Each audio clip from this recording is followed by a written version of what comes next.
The following video details contents of Army Document FM 3-39.40 titled Internment and Resettlement Operations. This document has been signed by Joyce E. Morrow, which is the Administrator Assistant of the U.S. Army. This document is 325 pages long and starts on page 38, showing that it applies to U.S. citizens within U.S. territory. On page 38, it clearly states the detainment of citizens of the United States of America within the territory and according to the categories of individuals, primarily DCs, to be housed in IR facilities. On page 146 of this document, it addresses the detainment of U.S. citizens under the Identification of Prisoners section.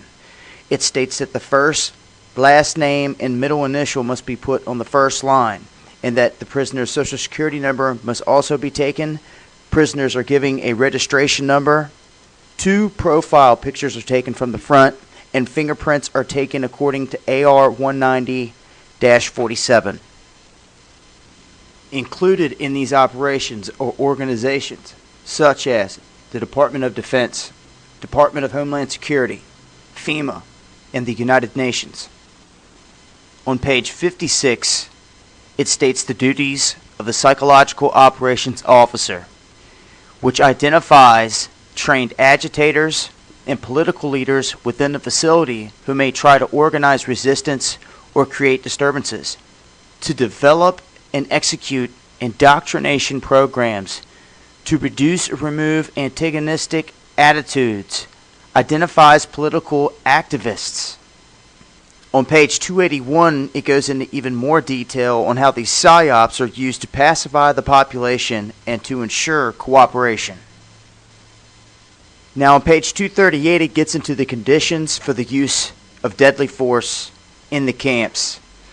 And some of the justifications for the lethal force include to terminate an active escape attempt. Now that right there should show you that this isn't no peaceful, loving camp that they're sending you to rehabilitate and to get well. If you try to escape, they will use deadly force to terminate you, is how they put it. On page 244, it calls for the use of snipers during riots to, quote, scan the crowds for agitators and political riot leaders and fire lethal rounds if warranted. So they're used to scan these crowds, and if they think that you are a leader causing these riots in this crowd or agitating it, they can kill you. Now on page 260, it shows the basic layout for one of these camps. It depicts a tribunal area, holding areas, interrogation areas, and mortuaries. Each facility is designed to hold around 4,000 prisoners. Multiple layers of barbed wire wrap several of the internal compartments, and they also double wrap the outside of the whole facility, and it is protected by 24 guard watchtowers. On page 261, it depicts a civilian resettlement facility, which are designed to house 8,000 people.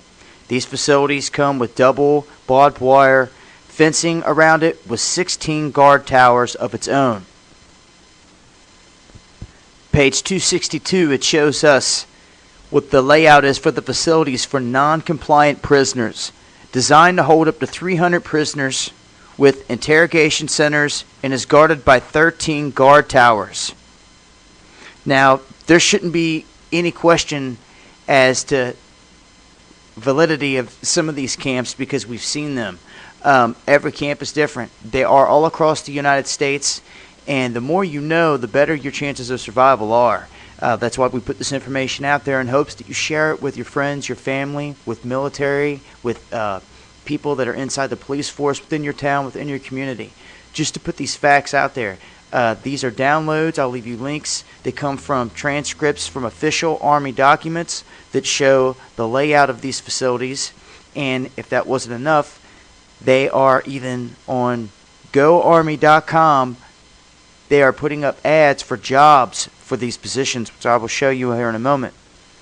And as we look at GoArmy.com, we see since 2009 they have been posting spots for these positions. And currently, right now, they're still hiring.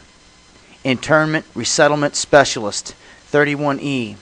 And it also has an overview of the job duties.